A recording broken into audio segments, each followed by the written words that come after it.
Assalamualaikum warahmatullahi wabarakatuh. Perkenalkan, nama saya Revi Mutianugra dengan NIM 2210533005.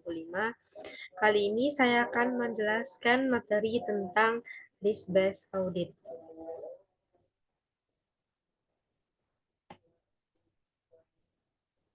Apa sih risk-based audit itu? RBA adalah pendekatan audit yang dimulai dengan proses penilaian risiko audit, sehingga dalam perencanaan, pelaksanaan, dan pelaporan audit lebih difokuskan pada area penting yang berisiko terjadinya penyimpangan atau kecurangan.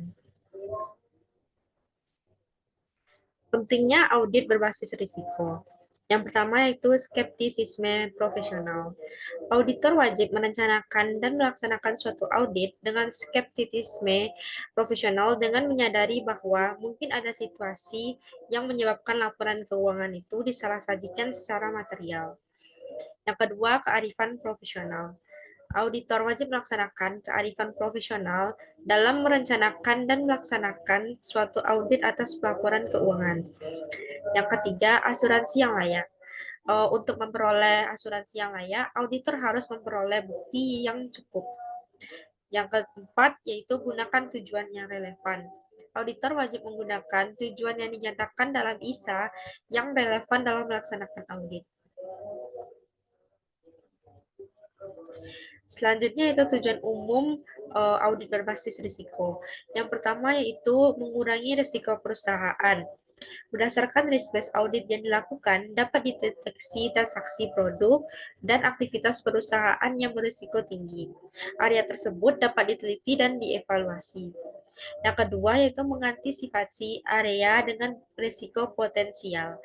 Risk-based audit juga mengungkapkan area mana yang berpotensi mempunyai risiko tinggi dan tidak disadari oleh auditor. Yang ketiga yaitu melindungi perusahaan. Kejadian yang menimbulkan kerugian bagi perusahaan dapat terjadi secara mendadak dan perusahaan tidak siap menghadapi.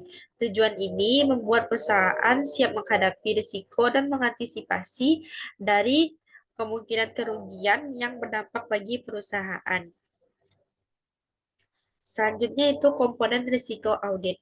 Yang pertama yaitu ada risiko inherent, yaitu kerentanan suatu asersi tentang suatu golongan transaksi, saldo, akun, atau pengungkapan terhadap kesalahan penyajian yang mungkin material. Yang kedua ada risiko pengendalian, yaitu suatu kesalahan penyajian yang tidak akan dapat dicegah atau dikoreksi secara tepat waktu oleh pengendalian internal. Yang ketiga yaitu risiko deteksi. Risiko bahwa prosedur yang dilaksanakan auditor untuk menurunkan risiko audit ketika yang dapat diterima tidak akan mendeteksi suatu kesalahan penyajian yang ada.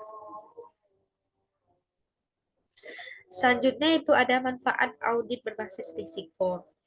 Yang pertama yaitu fleksibilitas waktu. Yang kedua, upaya tim audit terfokus pada area kunci. Yang ketiga, prosedur audit terfokus pada risiko. Yang keempat, pemahaman atas pengendalian internal memungkinkan auditor mengambil keputusan yang tepat. Yang kelima, itu pengkomunikasian tentang kelemahan pengendalian internal secara tepat waktu. Selanjutnya ada 3 langkah audit berbasis risiko. Yang pertama itu menilai risiko. Menilai risiko ini yaitu melaksanakan prosedur penilaian risiko untuk mengidentifikasi dan menilai risiko salah saji yang material di dalam laporan keuangan. Yang kedua yaitu menanggapi risiko, yaitu merancang dan melaksanakan prosedur audit selanjutnya yang menanggapi risiko yang telah diidentifikasi tadi. Yang ketiga yaitu pelaporan, yaitu merumuskan pendapat berdasarkan bukti audit yang telah diperoleh. Selanjutnya itu sasaran yang ingin dicapai dalam penerapan RBA. Yang pertama yaitu mengidentifikasi risiko kegagalan, kekeliruan, dan kecurangan. Yang kedua, memberikan dasar yang kuat bagi tim audit dalam memberikan pendapat atas laporan keuangan dengan mempertimbangkan risiko salah saji yang terkait dengan risiko kegagalan. Yang terakhir adalah kerangka untuk meningkatkan efisiensi, efektivitas, dan kualitas audit.